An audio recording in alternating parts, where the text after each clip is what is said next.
Começa agora o Sessão TST. Você vai acompanhar um resumo com os principais momentos da Sessão 2 de dissídios individuais do Tribunal Superior do Trabalho.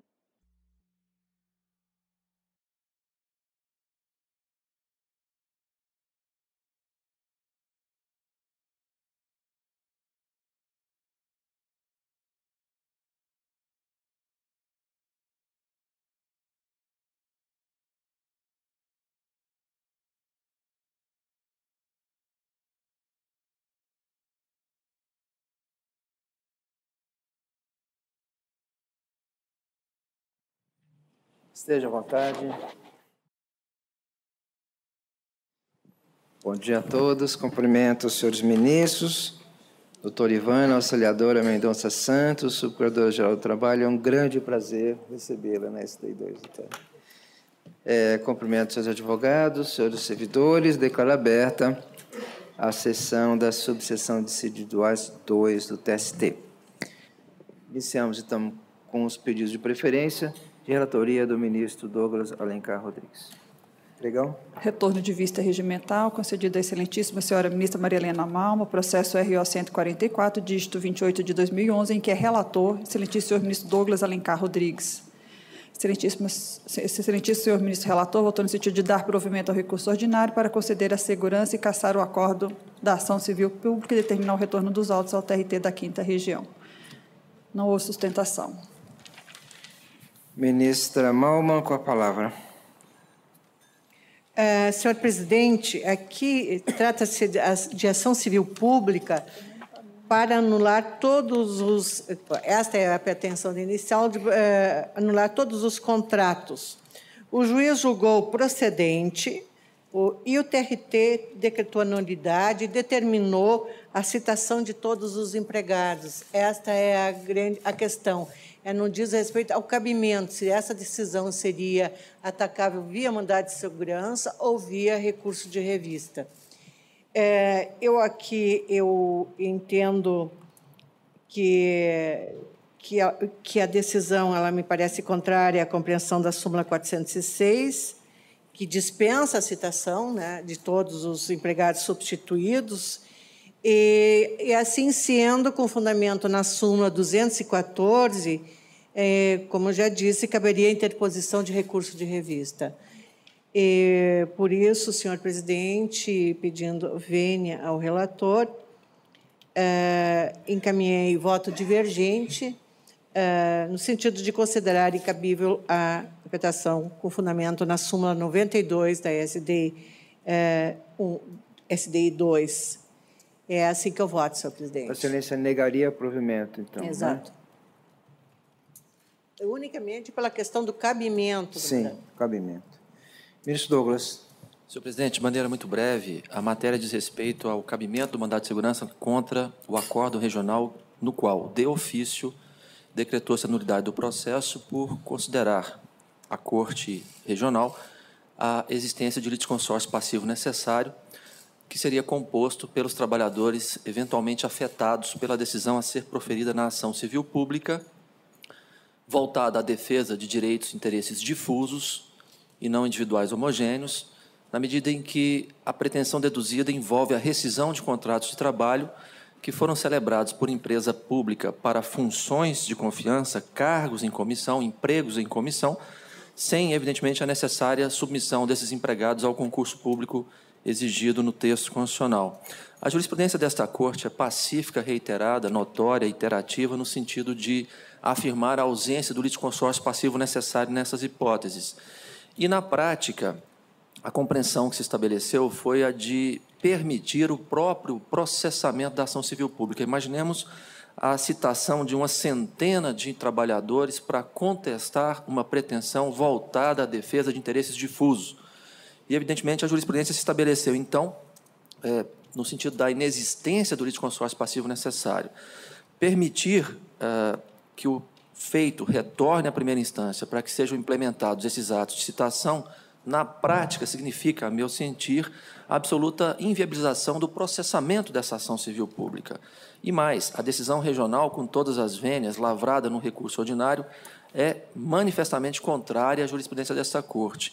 Portanto, embora assuma caráter interlocutório, a circunstância de não haver jurisprudência ou orientação jurisprudencial a respeito desse assunto, litisconsórcio necessário ou não na hipótese concreta, inviabilizaria o manejo do recurso de revista de forma imediata, na linha da súmula 214 desta Corte. E, nesse sentido, presidente, o que submeto ao colegiado, e que a ministra Maria Helena já destacou, é a admissão excepcional do mandado de segurança em nome do devido processo legal, em nome do princípio da razoável duração do processo, para que nós não estejamos aqui possibilitando a prática de atos processuais na ação matriz, que são atos contrários à nossa jurisprudência, atos absolutamente desnecessários, que vão consumir tempo valioso, recursos do próprio Estado, envolvendo numa relação jurídica processual, insisto, voltada à defesa de direitos difusos, pessoas que não têm interesse, que não têm legitimidade para compor aquela relação processual.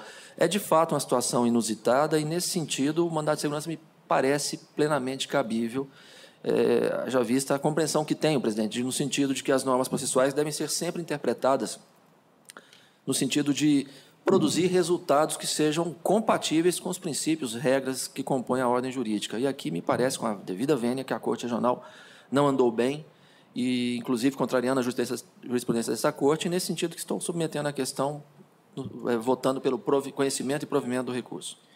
Como vota, ministro Alexandre Ramos? Senhor presidente, eu peço vênia à divergência, acompanho o relator. Ministra Adelaide Miranda Arantes, como vota Vossa Excelência? Senhor presidente, ontem eu recebi memoriais da nobre advogada que está na tribuna, o que me permitiu uma análise mais demorada. E eu estou acompanhando a divergência no sentido do não cabimento do mandado de segurança nessa hipótese. Pois não. Ministro Alexandre Águila, como vota?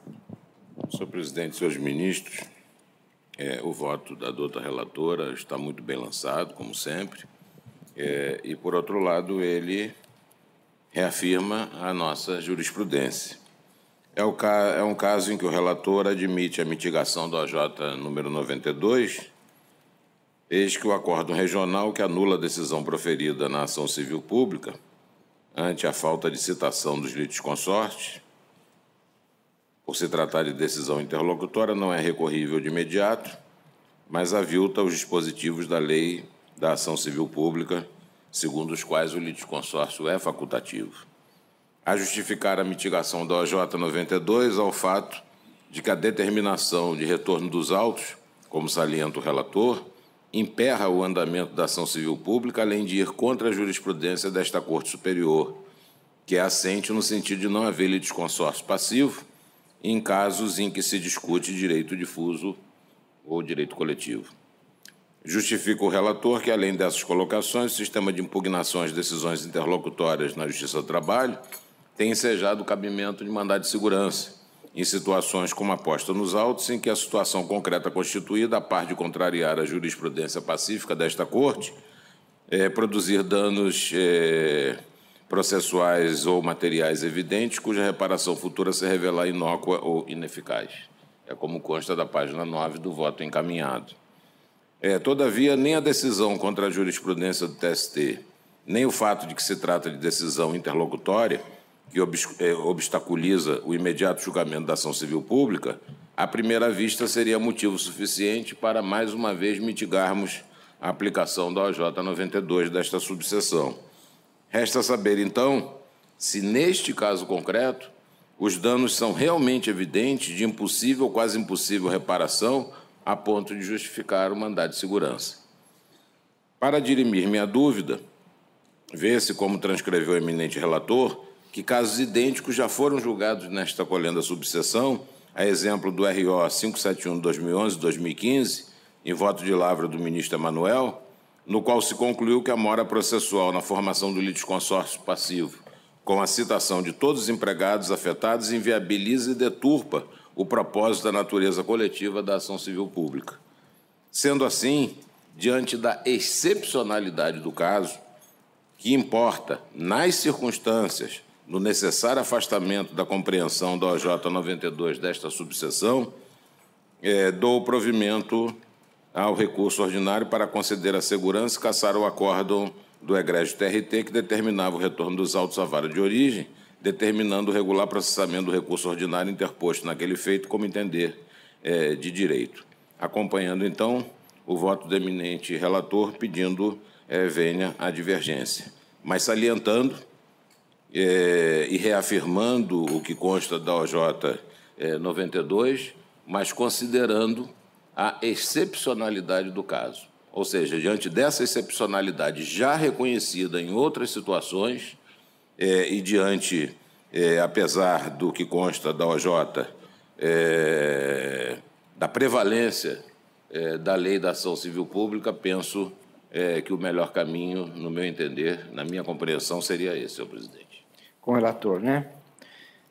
Eu peço vênia divergência, acompanho o relator, pelo seguinte, quando estive 2 anos à frente da Corregedoria, tinha sempre o cuidado de apreciar as correções parciais e na aplicação do parágrafo 1 do artigo 13 do Regimento Interno, sempre levar em conta o dano irreparável e atuávamos sempre cautelamente na hipótese em que, sem aquela cautela, haveria um dano irreparável. Trazendo essa mesma raça descendente para o caso dos autos, o que nós vemos aqui? Uma decisão que contraria a lei expressamente e também a jurisprudência absolutamente tranquila do Tribunal Superior do Trabalho. Ou seja, não há nenhuma perspectiva de que, mesmo num momento diferido da admissão do recurso de revista, esta decisão seja mantida. Não há nenhuma possibilidade. Por outro lado, há um dano irreparável na medida em que o cumprimento dessa decisão recorrida importará na inviabilidade da ação civil pública. Nós, na semana passada, julgamos um caso também muito emblemático, que era uma questão de incompetência relativa em razão territorial, em que nós admitimos o mandado de segurança numa hipótese em que o dano irreparável era evidente. Então, penso que é um avanço que nós temos que ter a partir da nova filosofia do novo Código de Processo Civil, que reforça a instrumentalidade do processo, no sentido de que, sendo a decisão atacada manifestamente contrária à lei ou à nossa jurisprudência, somado a isso, a existência de um dano irreparável, também é preciso que haja esta composição dos 2 fatores, se admitiria o mandado de segurança, né? Até para que se tenha efetivamente a utilidade do processo. Então, como disse o ministro Alexandre Agra, é uma situação absolutamente excepcional, mas que, evidentemente, exige a intervenção do Estado através desse meio absolutamente excepcional também.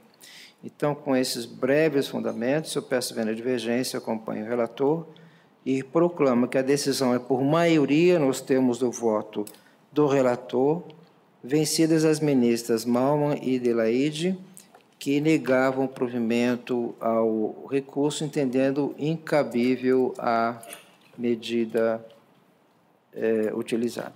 É isso, senhor presidente, considerando a importância deste precedente, que vai ter repercussão em muitos outros processos que nós estamos a analisar aqui na SDI 2, é um marco, eu quero as notas para orientação nos próximos processos. Eu também peço notas, senhor presidente. Vossa Excelência junta o voto vencido, não é? O voto vencido. E notas degravadas a todos os senhores ministros da SDI 2. Assim se decide. Consignada a presença da doutora Flávia Castro da Silva. Temos ainda um retorno de vista, ministro Douglas, Vossa Excelência, relator. Vamos ao pregão. Retorno de vista regimental, concedido ao excelentíssimo senhor ministro Alexandre Agra Belmonte, processo RO 406, dígito 27 de 2017, em que é relator excelentíssimo senhor ministro Douglas Alencar Rodrigues, que votou no sentido de conhecer e dar provimento ao recurso ordinário. Ministro Alexandre Agra, com a palavra. Senhor presidente, trata-se de um recurso ordinário, mandado de segurança. O ato coator, ou dito coator, é posterior ao Código de Processo Civil de 2015 e a instrução normativa número 39 desta egrégia Corte. Instrução essa que promove a inclusão da titular do empreendimento no polo passivo da execução sem instauração do incidente de desconsideração da personalidade jurídica. O caso aqui aborda a configuração de violação de direito líquido e certo e, novamente, a orientação jurisprudencial número 92 desta egrégia subseção. Sem mais delongas, senhor presidente, o meu voto é convergente com o voto do relator. Já havia previsão legal de instauração do incidente de desconsideração da personalidade jurídica na época em que a impetrante foi incluída no polo passivo de forma lacônica. Já existia a instrução normativa número 39 e porque a determinação legal não foi atendida pela autoridade coatora, desrespeitando, portanto, o direito líquido e certo da impetrante. E penso que, diante desta hipótese, não há como não se mitigar a aplicação da orientação jurisprudencial número 92 desta colenda subseção para considerar cabível o mandado de segurança. É mais um caso de excepcionalidade. Eu chamo a atenção para o fato de que a orientação jurisprudencial número 92 ela é muito singela. De lá para cá, inúmeros fatos, instituições e etc., vieram a lume no nosso direito, né? Um deles é esse, do incidente de desconsideração da personalidade jurídica. Chama atenção também para o fato de um outro incidente que devia estar regulado por lei, que é o incidente de configuração de grupo econômico, né? Então, são questões absolutamente sensíveis. Essa outra que nós acabamos de julgar, até porque o sistema parecia todo direcionado às lides individuais e as ações coletivas elas se tornaram realmente uma realidade que talvez nos exija no futuro pensar um pouco mais em como proceder no tocante à fase de execução dessas ações coletivas. Mas tudo isso, e ainda por cima o fato de que na Justiça do Trabalho nós não temos o agravo de instrumento para questionar decisões interlocutórias, acaba sobrando realmente o mandado de segurança para esse fim. Então, são vários os motivos, várias as razões, e neste caso concreto, o fato de que já havia previsão na instrução normativa, ou seja, nós acolhemos aquilo que já constava do CPC, e é um caso posterior à instrução normativa, ela foi desrespeitada, e penso que é a hipótese realmente de se acolher o pedido, e por isso acompanho o doutor relator. Senhores ministros, alguma divergência, algum esclarecimento? Apenas uma breve referência, muito rápida. Os senhores estão lembrados que quando surgiu a ação normativa 39, houve muita apreensão em relação ao juízo de primeiro grau, se teria força normativa, se não teria, e lembro-me que quando, na Corregedoria Geral, recebi uma consulta da ANAMATRA a respeito da abrangência dos efeitos da ação normativa 39. E respondendo àquela consulta, deixei claro que não seria possível atacar a decisão do juiz contrária à instrução normativa 89, quer através de PAD, de processo administrativo disciplinar. Eu digo isso, até parece absurdo, mas nós verificamos apenas uma hipótese que ocorreu na prática, e quer através de correção parcial. Mas deixamos claro que poderia ser atacado por outras vias judiciais, não é? Outros instrumentos. E exatamente a hipótese dos autos.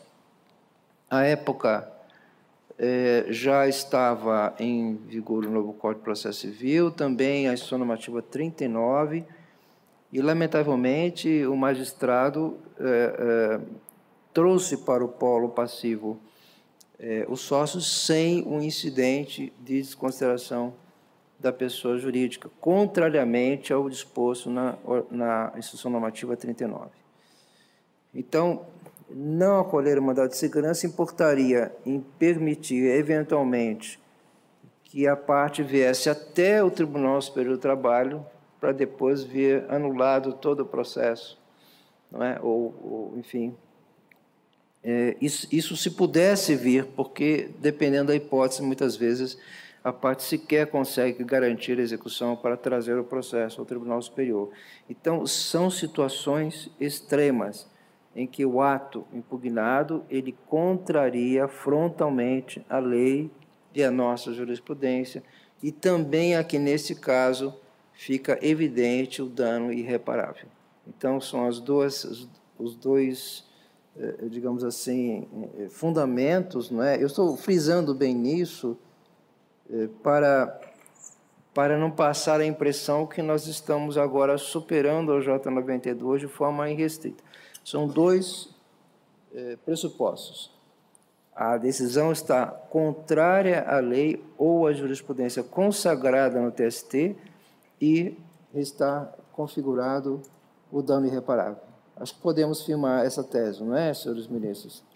Eu tenho a impressão, senhor presidente, que seria o caso, não temos como fazer isso, mas seria o caso de compreender a OJ número 92, no sentido de acrescentar a ela, ao final, salvo quando houver violação literal da letra da lei e para evitar dano irreparável. Exatamente.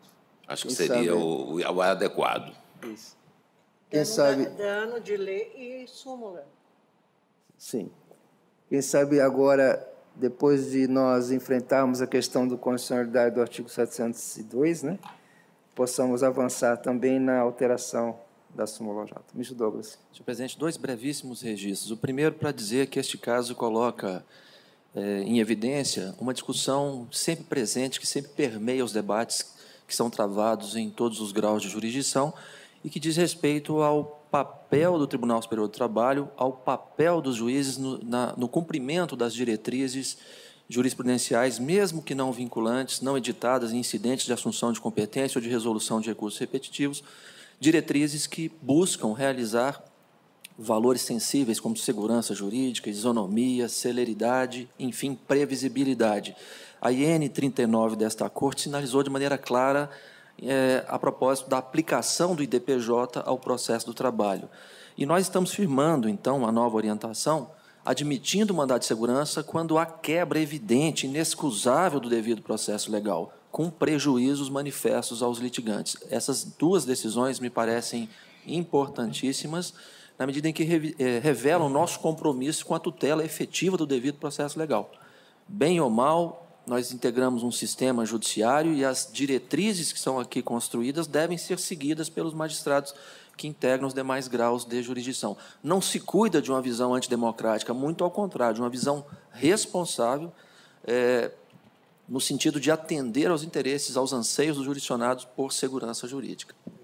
Senhor presidente. Pois não, ministra Adelaide. Também um breve registro.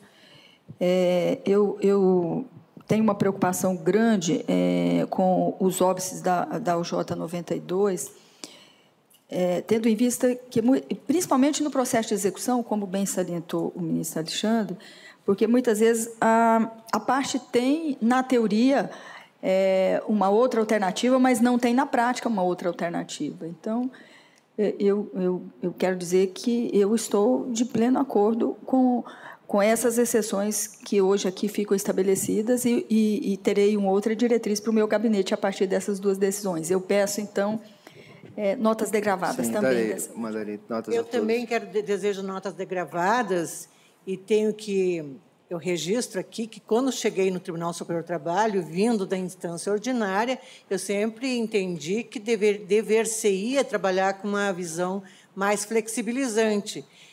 Mas, de qualquer forma, eu me adaptei à jurisprudência desta seção especializada, que foi construída no decorrer de décadas, mas, diante da alteração substancial que hoje se estabelece, com certeza seguirei as novas diretrizes.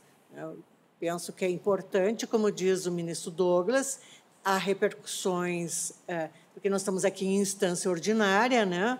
E, de qualquer forma, vai ter repercussões muito grandes nos regionais e em relação aos mandados de segurança que lá são examinados, principalmente agora, no momento em que são discutidos muitos dispositivos do Código de Processo Civil, né? Em razão da reforma trabalhista. Então, penso que nós vamos ter que nos preparar que os mandados de segurança serão em maior número, né? Já que nós estamos alargando a via do mandado de segurança. Mas eu parabenizo aqui esta sessão, né? E meu voto divergente no processo anterior, foi mais em termos de lealdade à jurisprudência desta Casa. Pois não, ministra Marilena. Senhores ministros, posso proclamar, então, a decisão unânime, temos voto do relator, notas degravadas a todos os senhores ministros da subseção 2. Senhor presidente, eu tenho a impressão que nós já havíamos julgado algum processo nesse sentido. Sim, não é o primeiro. Apenas reforçamos em razão do processo anterior. Não é? Exato. Muito bem. Assim se decide. Mais algum processo do ministro Douglas? Não? Ministro Douglas, a participação de Vossa Excelência está esgotada, salvo quanto ao quórum. Então, se Vossa Excelência puder aguardar mais um pouco. Com o maior prazer. Tá bom? Vamos, então, retomar os processos com preferência.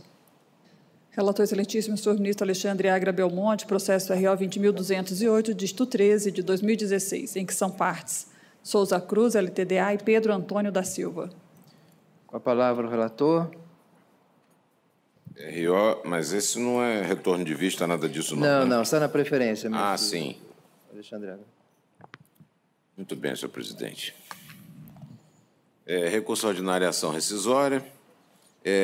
De início, afasta-se a pretensão de desconstituição da decisão rescindenda com base no inciso 4º do artigo 485 do CPC de 73.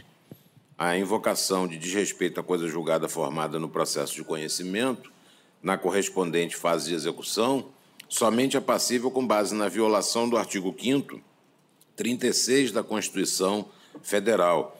É o que consta da OJ número 157 desta egrégia subseção. Além disso, no caso concreto, não há falar em afronta do artigo 5º, 36 da Constituição Federal, na medida em que nada mais fez o juiz da execução do que interpretar o título executivo que, em razão de erro material, tornara inexequível o comando sentencial porque incoerente. Afinal, não faz qualquer sentido que se determine no título executivo a dedução das horas extras nos termos da OJ 415, da egrégia subseção 1, que expressamente se refere às horas reconhecidas em juízo, para, na linha seguinte, excluir da condenação o pagamento de qualquer hora extra. Ressalte-se a respeito que, mesmo nas hipóteses em que se constata incongruência entre a fundamentação e a parte dispositiva, é possível o ajuizamento de ação rescisória com base em erro de fato. Às escâncaras, houve erro material na parte dispositiva, para o que não fechou os olhos o juiz da execução, ponderando os termos do comando sentencial, e por isso eu conheço do recurso ordinário, mas o desprovejo. Doutor Eli. Senhor presidente, pela empresa recorrente, com poderes nos autos, peço uso da palavra. No tempo regimental, doutor. Senhor presidente, egrégia subseção, eminente procuradora e subprocuradora. Novos ares sobrevoam esta corte, né? Mas esse caso, com todo respeito ao eminente relator, pedindo vênia à sua excelência, há tanto violação de lei quanto conflito com a orientação jurisprudencial desta casa. O que ocorreu nesse caso já foi relatado pelo eminente ministro Alexandre. Em sede de recurso ordinário, o Tribunal Regional do Trabalho constou na parte dispositiva a seguinte expressão: e excluir da condenação o pagamento das horas extras. A parte dispositiva efetivamente continha uma contradição com a fundamentação.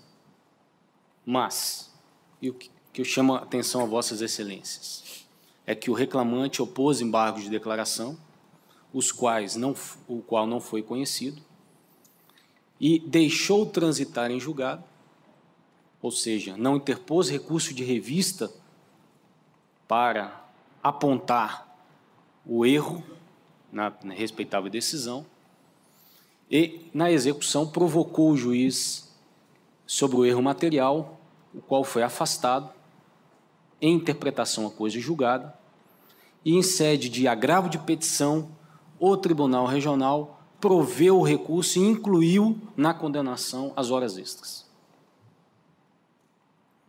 que está pacificado no âmbito desta Corte, OJ 103, desta egrégia subseção. Ação rescisória, contradição entre a fundamentação e parte dispositiva do julgado.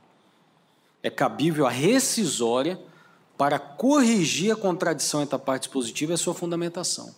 Por que eu chamo a atenção a Vossas Excelências? Porque a segurança jurídica tem dois ângulos no processo, tanto do empregador quanto do empregado. O empregador não tinha interesse recursal em promover um recurso de revista a esta Corte, porque a parte dispositiva estava excluindo da condenação as horas extras. E, ao fazê-lo, o Tribunal Regional, em sede de execução, retirou da parte a possibilidade de questionar, em sede extraordinária recursal, as horas extras dos autos. E a quem cabia a propor a ação rescisória? O reclamante.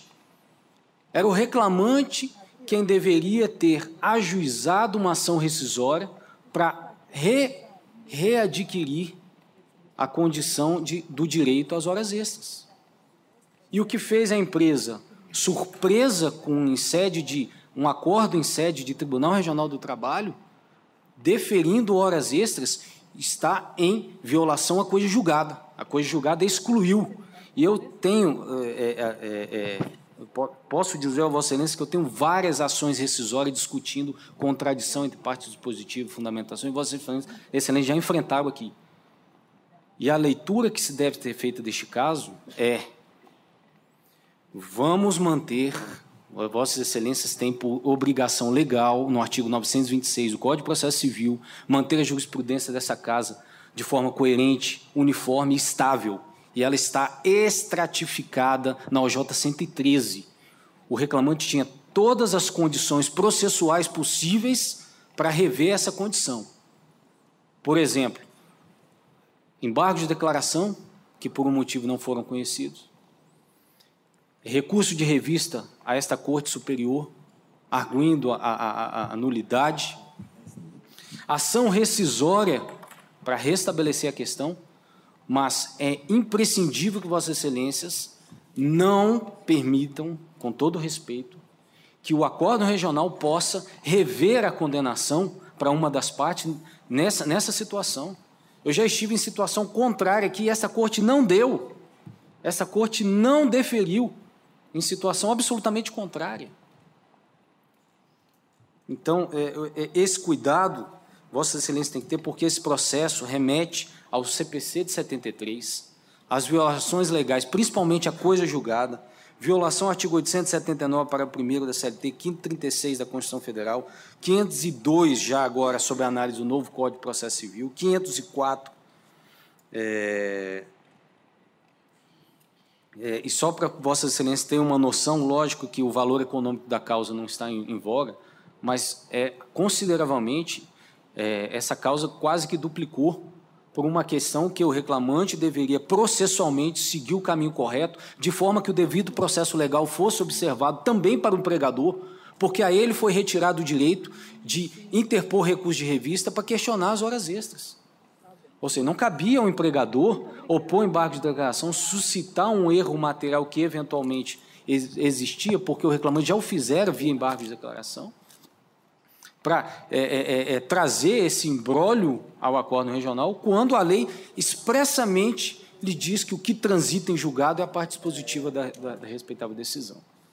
Então, quer queira ou quer não se trata a ação rescisória de uma questão de justiça, mas sim de direito, a prevalência do direito que está expressamente preconizado na lei processual vigente, à época, com reiteradas decisões dessa Corte, com jurisprudência pacificada na orientação jurisprudencial 103, e por essa razão se requer, por ser de direito, por ser de extrema justiça, conhecer e prover o recurso ordinário da empresa recorrente, restabelecendo a decisão que transitou em julgado na fase de conhecimento em sede de recurso ordinário. Muito obrigado, presidente.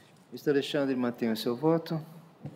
Senhor presidente, mantém e chama até atenção para a decisão rescindenda, que pondera na página 319 o seguinte: agravo de petição, horas extras, inclusão nos cálculos, observância do título executivo. Diz a decisão rescindenda: não há como concluir que as decisões exequendas permitam a exclusão da condenação relativa às horas extras.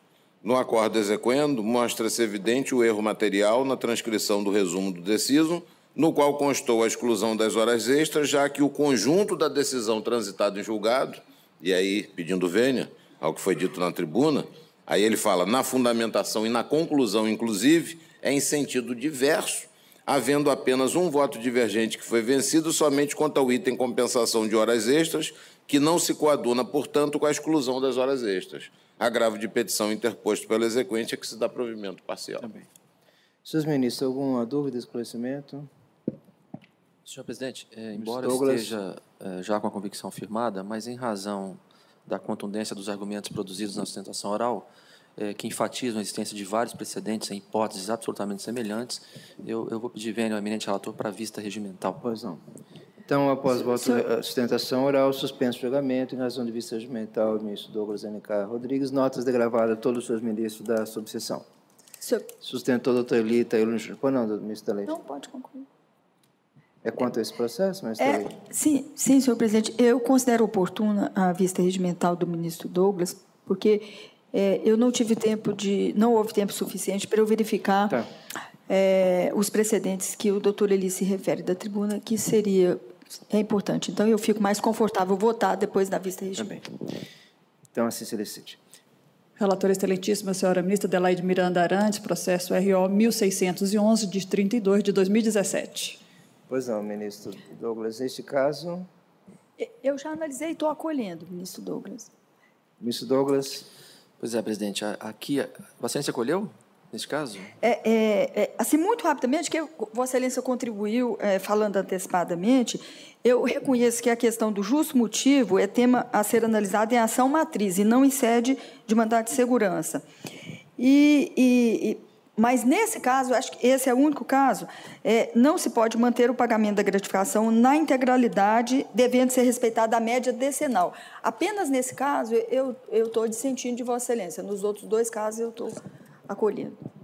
Presidente, então eu peço vista regimental. Isso. Então, esse processo que foi apregoado, vista regimental do ministro Douglas Alencar Rodrigues. Tem mais um, é isso? Nos outros dois eu estou acolhendo. Qual é o outro, por favor? Perdão. Relatora excelentíssima, senhora ministra Adelaide Miranda Arantes, processo RO 7468, dígito 17, de 2016.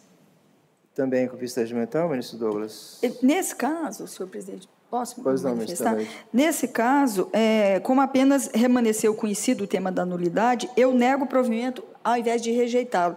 Então, eu faço alteração no acordo. É isso mesmo, ministro Douglas? Adequação? É uma questão Senhores processual. ministros, estão de acordo? Decisão unânime, temos voto da relatora. Vamos chamar aquele processo, então, o doutor Ronaldo está interessado. Pregão. Relatora excelentíssima, senhora ministra Maria Helena Malma, processo RO 1, dígito 02, de 2017, em que são partes Companhia Brasileira de Trens Urbanos e Maria do Carmo Ferreira Corsino. Estão escritos Saulo Costa Magalhães e doutor Ronaldo Ferreira Tolentino. Doutor, vai sustentar, doutor Ronaldo? Isso. Vamos lá. Está bem. Só agora. Pois não, ministra relatora, com a palavra.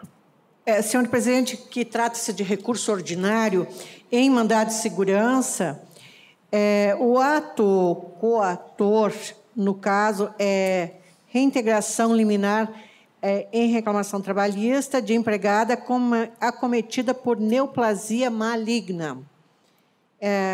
A SDI aqui ela firmou um entendimento, e esse me parece um entendimento recente, mas hoje já consolidado, no sentido de que a súmula 443 é aplicável aos casos em que o trabalhador encontra-se em tratamento contra o câncer.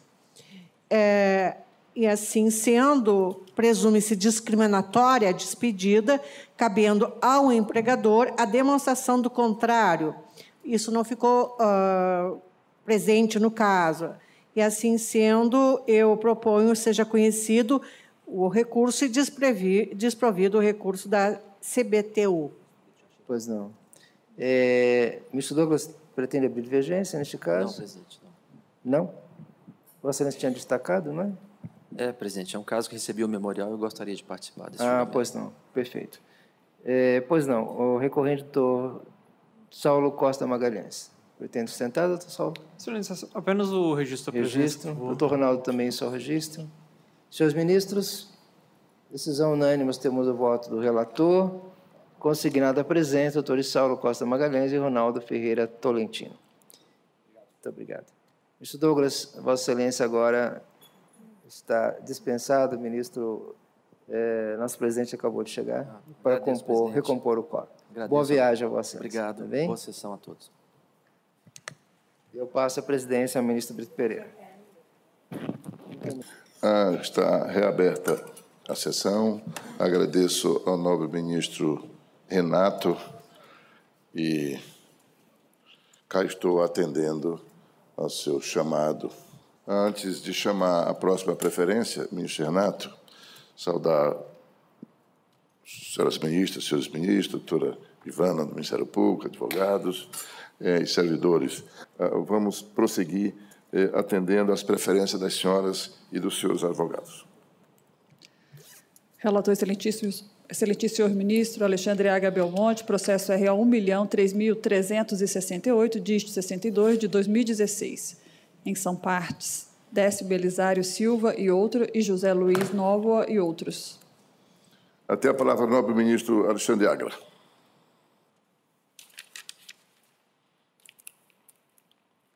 Achei vários milhões aqui, menos esse.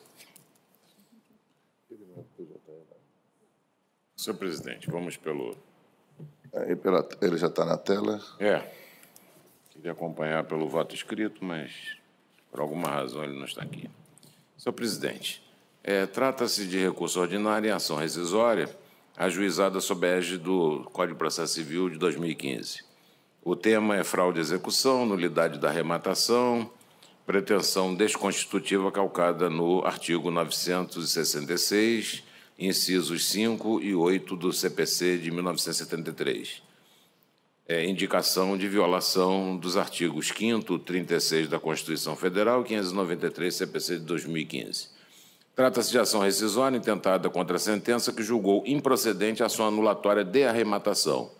No caso concreto, entendem os autores recorrentes que não se configurou fraude à execução em relação ao imóvel por eles adquirido há mais de 10 anos no início da execução. Ocorre, todavia, que o juízo rescindendo não trata da ocorrência ou não de fraude à execução, limitando-se a referir que os procedimentos adotados na arrematação do bem imóvel por uma terceira pessoa observaram o devido processo legal, enquanto os requerentes, aqui autores e recorrentes, deixaram transcorrer inaubis o prazo para opor embargos à arrematação. Observe-se que não há discussão acerca da fraude à execução ou do lapso entre a data da arrematação e o início da execução na reclamação trabalhista. Ao revés disso, há afirmação na decisão rescindenda de que todo o trâmite respeitou o devido processo legal em atenção aos artigos 5º, 54 da Constituição e 866 seguintes do CPC, referentes ao processo de alienação do bem em questão. Ressalta o juízo rescindendo, inclusive, que foram os autores que não atentaram para o prazo de interposição dos embargos à arrematação. Assim, não se vislumbra a violação do devido processo legal, tampouco a apreciação em torno das questões fáticas referidas pelos recorrentes, fraude à execução, aquisição de boa-fé, de forma que improcede a pretensão desconstitutiva por total ausência de manifestação na decisão rescindenda sobre as alegações trazidas na presente ação. Assim, com relação à indicação de violação do artigo 593 do CPC de 2015, diz respeito à súmula 375 do STJ, que também se refere à fraude à execução, incide o óbice da súmula 298 desta Corte. Além disso, apesar de haver mencionado o artigo 9668 do CPC de 2015 como hipótese de rescindibilidade no presente feito, deixam os recorrentes de fundamentar o pedido, pois não trazem uma linha sequer em torno do suposto erro de fato. É por isso, senhor presidente, eu estou conhecendo, mas desprovendo o recurso. Bem, doutor José Marinho, que patrocina a recorrente, deseja sustentar? Primeiro, permissão para utilizar a tribuna, excelência. Tem a palavra, Vossa Excelência, pelo tempo de 10 minutos. Perfeito. Uma saudação especial a todo o Tribunal Superior do Trabalho, em nome do ministro Brito Pereira, a Procuradoria-Geral do Trabalho, em nome da doutora Ivana Santos, serventuários da Justiça, plateia. A missão aqui do defensor realmente é um tanto quanto difícil, mas nós vamos fazer aquilo que é possível.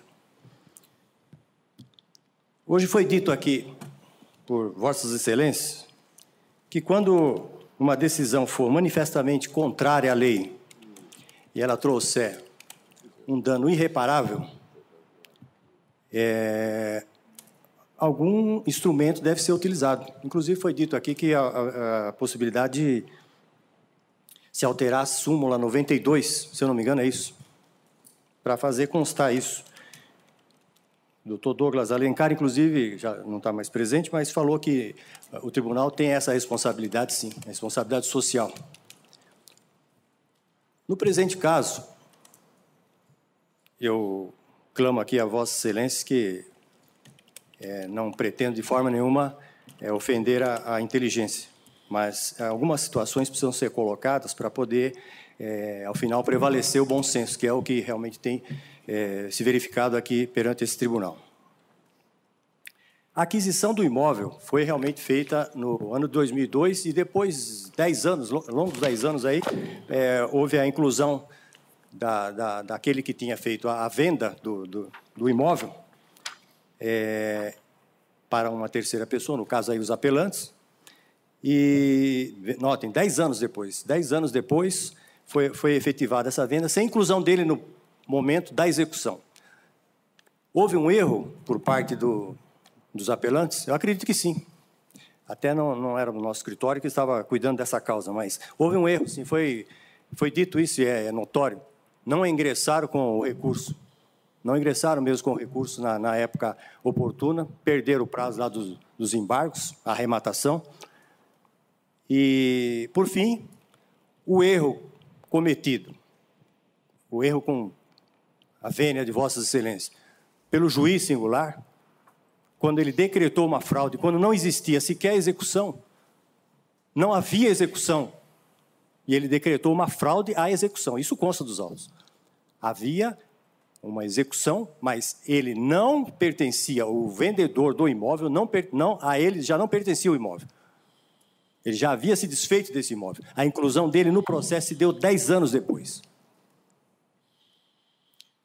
E essa decisão do juiz, primeiro grau, de decretar uma fraude, quando não existia a fraude, não existia sequer a execução naquele momento, isso, a meu ver, e com todo respeito à Corte, isso fere o direito líquido e certo do proprietário. Se ele cometeu um erro de não oferecer no momento oportuno o recurso, antes disso, o juízo de primeiro grau, que tinha lá a matrícula do imóvel em sua mão, ele apenas numa caneta, ele decretou uma fraude à execução, quando não havia fraude, não havia execução em trâmite. É isso, a insistência da defesa é justamente nesse ponto. Se não havia execução em andamento, como é que se pode decretar uma fraude à execução? E ele decretou essa fraude. E os apelantes aqui agora, em vias de perder um imóvel, que, com todo o sacrifício, naturalmente, que construíram lá, porque não ajuizaram ou não ofereceram aquela defesa. E aqui eu também chamaria a atenção de Vossas Excelências com relação ao que diz a OJ 136, e eu peço vênia também para fazer a leitura. A caracterização de erro de fato como causa de rescindibilidade da decisão judicial transitada em julgado supõe a afirmação categórica e indiscutida de um fato na decisão rescindenda, que não corresponde à realidade dos autos. A decisão dele não correspondia à realidade dos autos. Ele não podia decretar aquela fraude. E, no entanto, ele decretou. E só quem cometeu o erro e quem está pagando o erro hoje são os apelantes, que estão em vias de perder o imóvel. Isso é isso que se discute no processo. Houve um erro? Houve um erro. O erro do judiciário antes. E é preciso que haja maturidade. Nós acreditamos, toda a sociedade acredita que exista maturidade suficiente para reconhecer que o juiz de primeiro grau ele não poderia ter decretado essa fraude à execução quando sequer existia uma execução em andamento. Posteriormente, é claro, como foi dito aqui já, houve realmente o erro dos apelantes, no caso, que não apontaram lá o recurso, não apresentaram o recurso que deveriam ter apresentado. Mas um erro não pode justificar o outro. Não tem cabimento isso. Perante essa justiça, acredito que não deva existir isso. Então, o recurso visa tão somente que haja esse reconhecimento, porque o artigo, na época, o artigo 593, como foi dito pelo relator, considera-se em fraude de execução, alienação, oneração de bens, quando sobre eles pender ação fundada em direito real. Não havia. Ele adquiriu o imóvel. Quando, ao tempo da alienação ou oneração, corria contra o devedor demanda capaz de reduzi-lo à insolvência. Não havia. Ele adquiriu, ele tomou todos os cuidados, tomou toda a cautela, e, no entanto, assim mesmo, o juiz de primeiro grau decretou. E não observou também aquilo que diz a súmula 375 do STJ. Para que seja configurada a fraude à execução, é necessário que o adquirente saiba da existência de ação, ou por já constar no cartório imobiliário algum registro, ou porque o exequente, por outros meios, provou que dela a adquirente já tinha ciência. 1 minuto para concluir, doutor. Perfeito, Excelência. Então, Excelência, eu findo a minha participação nessa tribuna, dizendo que, insistindo na existência, sim, de um erro com a vênia de Vossas Excelências. Houve um erro do juízo de primeiro grau que decretou uma fraude sem a existência da fraude. E peço também a Vossas Excelências que observem aquela responsabilidade social que nós todos temos e tem sido veementemente respeitada por essa Corte. Peço a procedência do recurso da forma como consta nos autos. Obrigado, Excelência. Está bem. Nobre relator, está mantendo? Estou mantendo, senhor presidente. Está bem. Senhoras e senhores ministros. Senhor presidente, Meu ministro Renato. apenas para Vossa Excelência ficar ciente, a partir da premissa colocada pelo ilustre advogado da tribuna, nós temos já, em algumas oportunidades, pelo menos em 3 oportunidades aqui na ST2, mitigado a aplicação da OJ 92, em mandado de segurança, não em ação rescisória. Nas hipóteses em que a decisão atacada, ela se mostra manifestamente ilegal, ou contrária à nossa jurisprudência pacificada, e também ocorra um dano irreparável. Então, presentes esses 2 aspectos, 2 requisitos, nós temos mitigado ao J92 e temos admitido o mandado de segurança. Então, apenas para dar essa notícia de Vossa Excelência. Agora, em relação ao caso concreto, é interessante porque, na verdade, não cabe a ação rescisória para anular auto de arrematação ou decisão de arrematação. Então, esta discussão toda trazida nesta ação rescisória, em meu juízo, ela não é pertinente, porque o que se pretende é rescindir a decisão que julgou a ação anulatória. E a ação anulatória, ela não tratou disso. E tenho até dúvida, se tratasse, seria possível, passível de ação rescisória, porque aí nós estaríamos superando o óbice legal. na medida que não cabe ação rescisória para anular auto de arrematação. E a decisão que julgou a ação anulatória, ela trouxe um outro fundamento. Ela diz que a ação improcede, diz que a reclamação trabalhista em que ocorreu a arrematação não atentou para os procedimentos judiciais cabíveis no momento oportuno, exemplo da imposição de embargos de arrematação que ocorreu de forma interposta. Esta é a tese posta na decisão que julgou a ação anulatória. Então, é contra ela que poderia vir a ação rescisória, e não contra os fundamentos que seriam necessários para a anulação do auto de arrematação. Então, essa é a compreensão que eu tive, sim. E por isso estou acompanhando integralmente o voto do Sua Excelência, ministro. Duas ações para atacar o mesmo defeito, segundo narrado pelo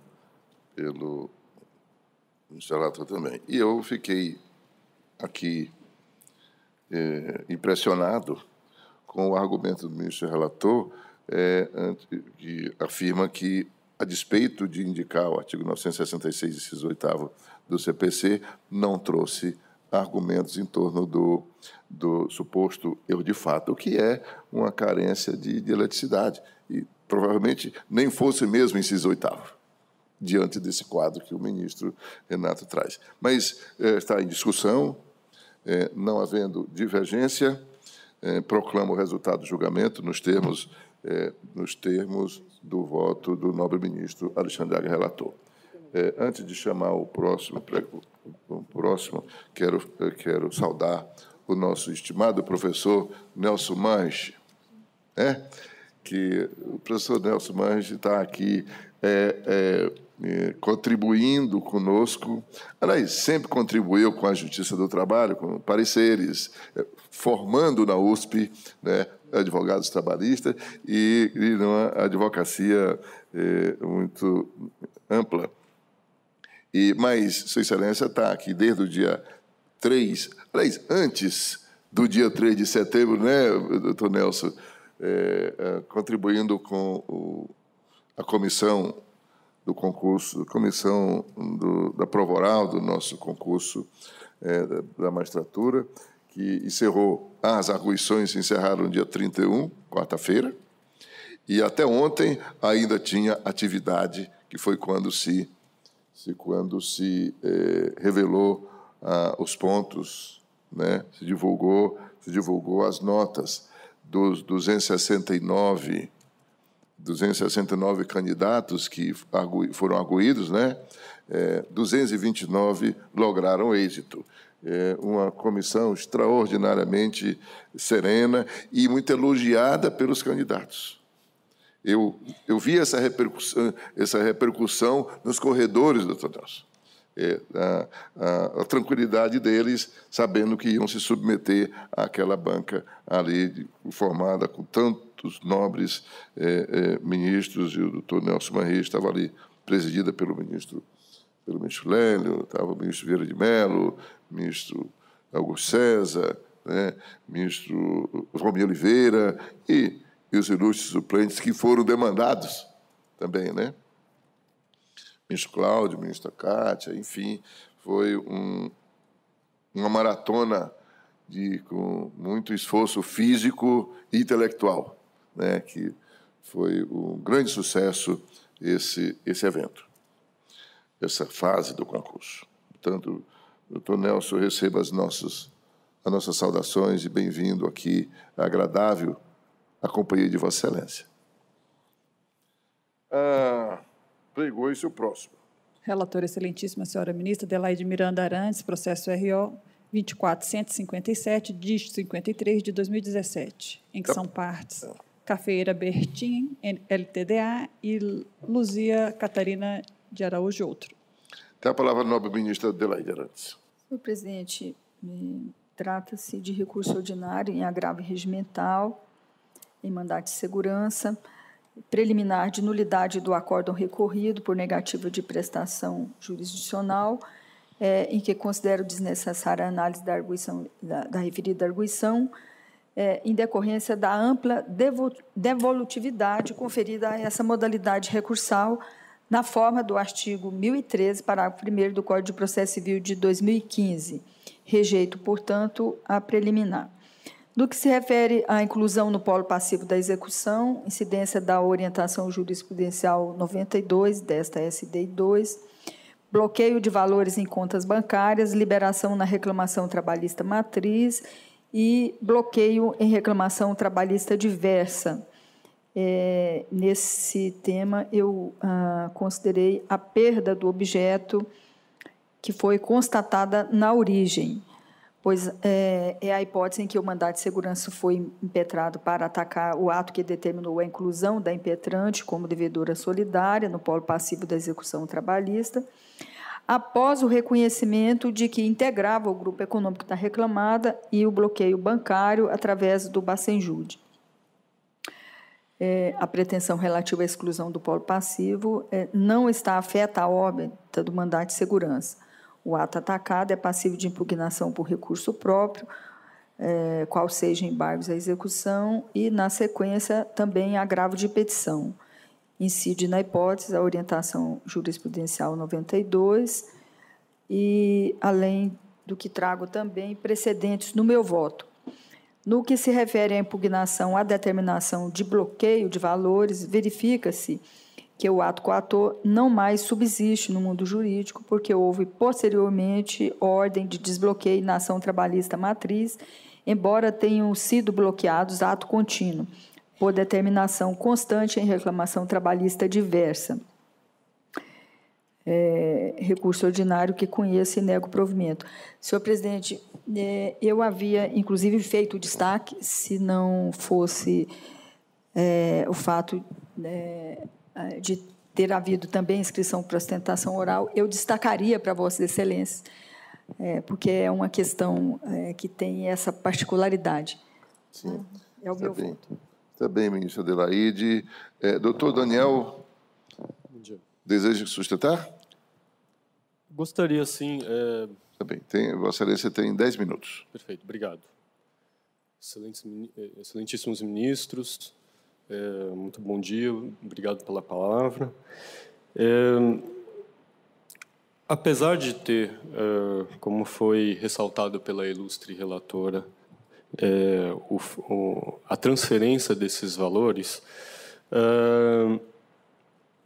ocorreu que entendemos que essa matéria não poderia ter sido suscitada pela própria autoridade coatora, eis que, no final das contas, ele sabia, ele tomou a atitude de transferir os valores para outro processo após ciência do mandado de segurança, sendo que, a nosso ver, isso demonstra efetivamente a arbitrariedade da conduta dele na condução dessa execução. Só para ilustrar, é uma execução que é de 5 milhões e 100 mil reais provenientes de uma reunião de vários outros processos, né? E uma garantia já existente, resultante de leilões, que foram realizados num total de 38 milhões, porque há várias outras empresas no polo passivo. A impetrante, ela pleiteia a liberação de 1,5 milhão de reais, que foram penhorados no ano passado, e mais 5 imóveis que foram julgados indevidamente transferidos por uma das empresas devedoras. Nesse caso, efetivamente, entendemos que há precedentes aqui do Tribunal Superior do Trabalho quanto à teratologia da decisão, tanto em manter uma execução em excesso em vários processos reunidos com vários bloqueios sucessivos, envolvendo empresas diversas e transferindo, e mesmo remanejando entre outras ações, já também há precedentes no sentido de que cabe mandado de segurança por decisão teratológica. que todas decisões, inclusive, que foram citadas aqui no recurso ordinário.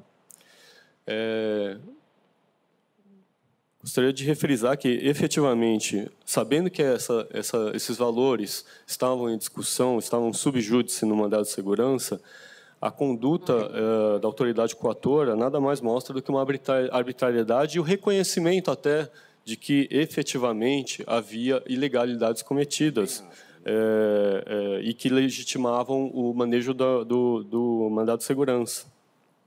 Nesse sentido, entende-se que não houve perda do objeto da ação, pois, por outro lado, havia ainda a discussão sobre o cabimento da execução, sobre a impetrante que não fez parte do acordo, que é o objeto dessa execução.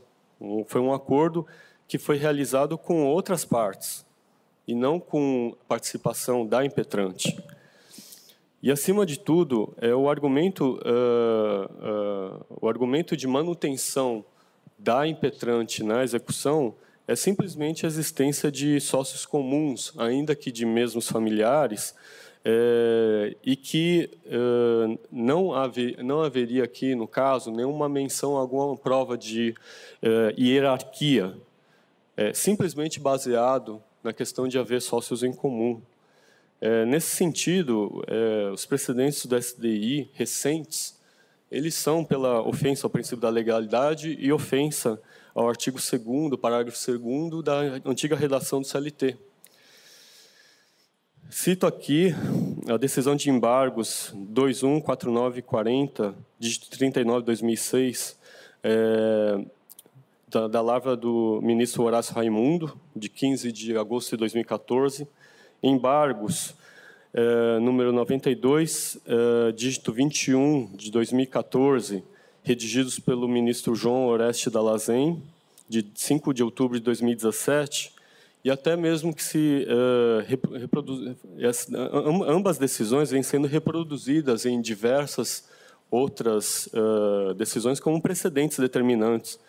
Cito, por exemplo, o recurso de revista 2289-00-57 de 2008, de relatoria do ministro Alexandre H. Bramonte, da terceira turma, de 1 de junho de 2018. Nesse sentido, apesar de se compreender que a discussão desse aspecto possa ser desenvolvida também na própria ação principal, a questão é que já está respaldada em jurisprudência consolidada do TST o fato de que o grupo econômico não se configura dessa forma. Então, por isso, até a enormidade dos números já que estão envolvidos aqui no caso, é que se pede aí a procedência para que seja determinada a devolução desses valores e a manutenção desses imóveis em nome da impetrante. É isso. Obrigado. Presidente relatora. Senhor presidente, é que eu estou procedendo aqui a um exame desse processo e considerando os dois processos que foram discutidos aqui hoje, antes da chegada de Vossa Excelência, com relação ao J92, eu vou pedir notas degravadas da sustentação oral e eu vou retirar de pauta para examinar. Porque o nobre advogado traz da tribuna também diversos precedentes, aí soma a discussão que nós fizemos, as hipóteses que comportaria a mitigação do J92. Né? Está bem. Então, eu vou, para melhor exame, em homenagem aos argumentos que vieram da tribuna, senhor presidente. Está bem. Então, proclamo que o julgamento desse feito fica adiado em razão do pedido da nobre relatora de retirar o feito de pauta para prosseguir no seu estudo. A Secretaria encaminhará... fica retirado de pauta a pedido da relatora. A Secretaria encaminhará notas degravadas, julgamento desse feito, contemplando o teor da sustentação oral. Muito obrigado. Bom dia.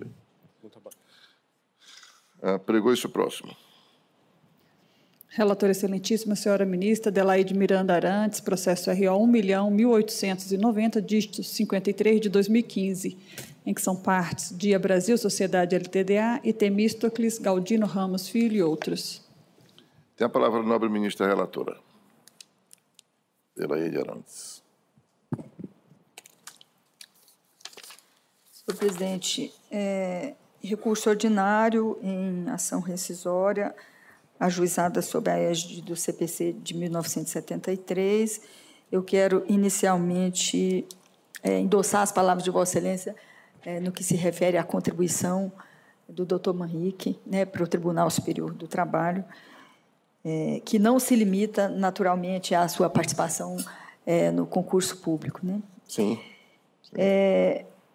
Trata-se de recurso ordinário, ação rescisória ajuizada sob a égide do Código de Processo Civil de 1973.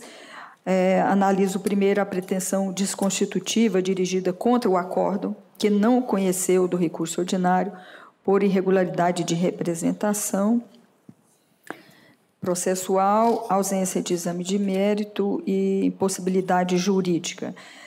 Trata-se de ação rescisória na qual se postula o corte rescisório de acórdão do Tribunal Regional, que não conheceu do recurso ordinário da reclamada por irregularidade de representação processual.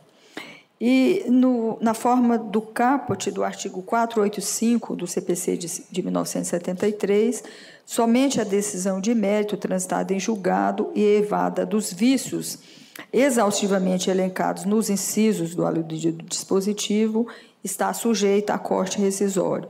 Portanto, a pretensão de rescisão do acórdão que não conheceu do recurso, deduzida na vigência do referido Código de Processo Civil, caracteriza pedido juridicamente impossível, pois, ao tempo do ajuizamento da ação, a lei processual não admitia exceção à necessária natureza de mérito da decisão rescindenda para fins de ação rescisória. Nesse tema, eu conheço e nego o provimento. Quanto ao tema honorários advocatícios na ação rescisória, considerando os critérios do artigo 20, parágrafo 4º do Código de Processo Civil de 1973, impõe-se a redução dos honorários advocatícios, arbitrando-os no importe de R$ 2.000. Nesse tema, eu conheço e dou provimento.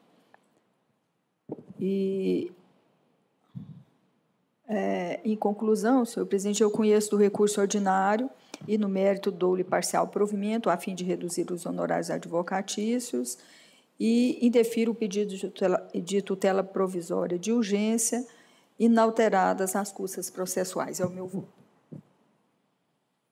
Doutor Elcio. Bom dia, senhor presidente. Eu, antes de iniciar a minha sustentação, quero agradecer as suas palavras, quero cumprimentar a Vossa Excelência e os demais ministros que integram essa corte, dizer que foi uma honra muito grande para mim participar desse concurso, uma responsabilidade e, acima de tudo, um aprendizado. Principalmente ver com a humildade com que os ministros que participaram da banca se portaram.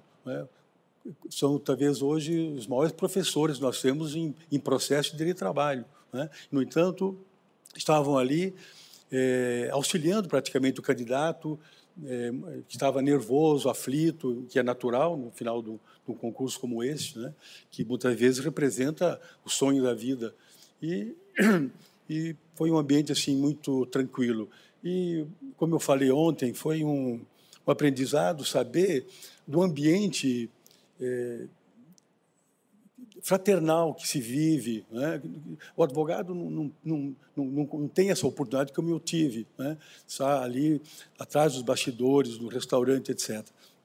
Então, é um respeito muito grande, uma convivência fraternal, respeitosa, apesar de divergências muito grandes na parte doutrinária, de posições, muitas vezes até ideológicas, mas o que é muito natural.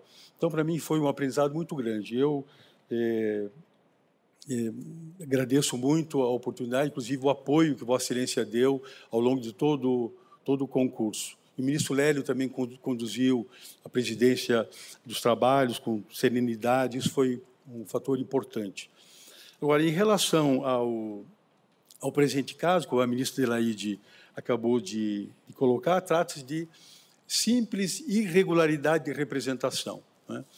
Eu peço vênia para discordar do voto da brilhante ministra Adelaide, porque aquela procuração, ainda que estivesse irregular, ela foi depois regularizada, né? E, inclusive, na oportunidade, antes de ser prolatada a rescisão rescindenda, os poderes foram ratificados e validados, né? Com efeitos retroativos ex tunc. Isso regularizou a situação, né? Se não bastasse isso, eu tenho um dado interessante, que é o mandato tácito, reconhecido pela jurisprudência desse tribunal. Ou seja, o advogado que esteve presente na audiência, na verdade, então, ele tem poderes, pelo menos de forma tácita. Portanto, isso regularizou. Não tem sentido que não seja conhecido esse recurso, tendo em vista a irregularidade de representação, né? Portanto, aqui, me parece, não é apenas um caso de violação grave a dispositivo legal, mas também de uma injustiça que se faz, porque impede que a empresa tenha o seu recurso ordinário conhecido no processo normal.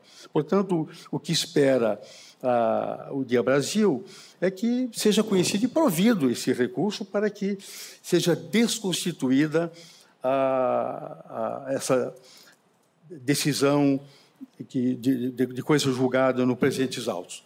Era isso que eu tinha para falar. Muito obrigado pela oportunidade. Está bem, doutor Nelson. Eminente relatora. Senhor presidente, embora eu tenha proferido aqui o meu voto de forma bastante resumida, eu, observando atentamente aos argumentos que vieram da tribuna, que se refere à ratificação de poderes e à existência de mandato tácito, eu observo aqui no meu voto que não fundamentei de forma suficiente sobre esses dois aspectos. Então, eu também vou retirar de pauta, com notas degravadas, inclusive da sustentação oral, e reincluirei oportunamente em homenagem aos argumentos que não estão contemplados adequadamente no meu voto. Para que a entrega da prestação jurisdicional fique completa, eu vou proceder com melhor análise. Está bem, ministra Adelaide. Proclamo que esse feito fica retirado de pauta a pedido da nobre ministra relatora, a quem a secretaria encaminhará notas degravadas, inclusive da sustentação oral. Tá bem? Obrigado, bom dia, bom trabalho a todos. Satisfação tê-lo aqui. Muito obrigado. Ainda tem preferência? Apregou, isso é próximo. Relator excelentíssimo, senhor ministro Alexandre Ramos, processo RO 1158, de 36 de 2011, em que são partes Banco do Brasil S.A. e Luciano Guedes e outros. Tem a palavra o nobre ministro Alexandre Ramos. Obrigado, presidente. Senhor presidente, senhores ministros, aqui trata-se de recurso ordinário em ação rescisória, ajuizada na vigência do Código de Processo Civil anterior, sob o fundamento de colusão. Eu entendo aqui que não houve configuração.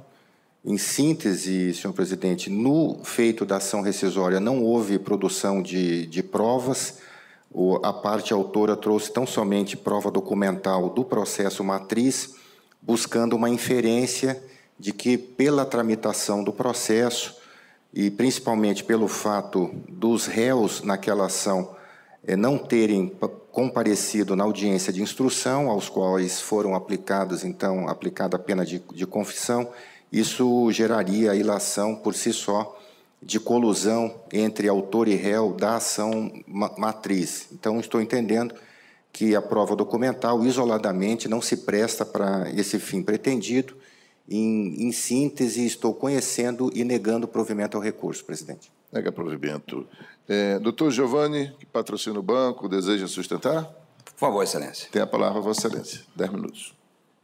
Senhor presidente, demais integrantes desta egrégia subseção, conforme já é de conhecimento, o corte rescisório aqui, ele é admitido no caso de colusão, e até pela dificuldade de se provar esse ato fraudulento, admite-se a produção de prova indiciária. E, nesse sentido, nos autos do presente feito, encontra-se devidamente delineado aqui, documentalmente, e sem qualquer impugnação pela parte contrária, e muitas vezes até confesso em relação a algumas argumentações, que dão, no entender do banco, traz condições suficientes para que seja levada à convicção da realização desse ato fraudulento. Conforme consta, Excelência, a atuação do réu aqui no caso, ele assim, evidencia assim, manifestamente o propósito de prejudicar o Banco Brasil. No caso, Excelência, a título de exemplo, enquanto nas ações trabalhistas que ensejaram essa ação rescisória, resta manifesta ali uma atuação omissa, deficiente dos patrões do réu, se comparado com a atuação do mesmo réu nas ações fiscais, ali fica nítido assim, em que enquanto lá nas ações fiscais, execuções fiscais, eles são aguerridos com a interposição de todo tipo de recurso para, no mínimo, demorar a atrasar o curso processual, aqui nas ações trabalhistas, resta claro que essa atuação deficiente, onde o réu não impõe o recurso na fase de conhecimento e na fase já de constituição, na fase de execução, ele não põe resistência nos atos constritivos. Então, isso, no modo de ver do banco, é mais do que uma evidência, é um indício forte dessa colusão. E esse tipo de situação já é a situação já posta ao crivo dessa egrégia subseção em vários precedentes, inclusive com orientação jurisprudencial já editada, que é a OJ 94, que eu peço vênia para ler. A decisão ou acordo judicial subjacente à reclamação trabalhista, cuja tramitação deixa nítida a simulação do litígio para fraudar a lei e prejudicar terceiros, enseja ação rescisória com lastro em colusão. Nesse caso, o juiz rescisório, o processo simulado deve ser extinto. Então, os elementos que constam dos autos, Excelência, desse pleito rescisório, no entender do banco, estão mais do que evidenciados. Estão concretamente provados nos autos. Então, o banco, com a vênia, ao entendimento do ilícito ministro relator, o banco pugna pelo provimento do seu recurso ordinário. Muito obrigado, Excelência. Está bem. Eminente relator, está mantendo? Senhor presidente, primeiramente agradeço a sustentação do nobre advogado, que permite aqui até um esclarecimento um pouco mais aprofundado, mas em linhas muito breves, o Banco do Brasil tem execuções em relação aos reclamados da ação matriz e alega que entre eles e os autores, foram dois autores das ações trabalhistas, teria havido a colusão. Ambas as partes, no processo aqui da ação rescisória, explicam as situações processuais, os reclamados, executados nessas ações apresentadas pelo Banco do Brasil, alegaram, justificaram que não compareceram à audiência porque o representante legal estaria trabalhando à época no estado da Bahia, não obstante a advogada tenha comparecido na audiência. Justificam também que não apresentaram recurso contra essa sentença de primeiro grau, que, acolhendo como verdadeiros os fatos deduzidos ou articulados na petição inicial, procedeu à condenação em várias parcelas, inclusive horas extras a partir da presunção da jornada informada, justificaram a não apresentação de recurso em razão da deficiência financeira, porque me parece que até a situação milita a favor desse argumento. Então, reitero que nesta ação rescisória nenhuma prova nova foi produzida. Eu entendo que tão somente as provas documentais podem gerar uma percepção de estranheza, de, eventualmente, uma negligência a mais na ação trabalhista, o que não ocorreria nas ações de execução propostas pelo banco, mas isso, por si só, na minha compreensão, não dá lastro a uma conclusão de que teria havido, de fato, entre autor e réu da ação trabalhista, uma colusão com o intuito de fraudar aqui o crédito do Banco do Brasil. Então, essas seriam, senhor presidente, a síntese aqui dos argumentos que eu trago no voto, que submeto à subseção. É como voto, presidente. Regra a sessão. Na dúvida, divergência, não havendo, proclamo o resultado do julgamento nos termos do voto. Nobre relator. Nada mais. Bom, que se fazer, ministro Renato? Não havendo mais processo em condições de julgamento, declaro encerrada a sessão, agradecendo a tantos quantos contribuíram para o seu êxito.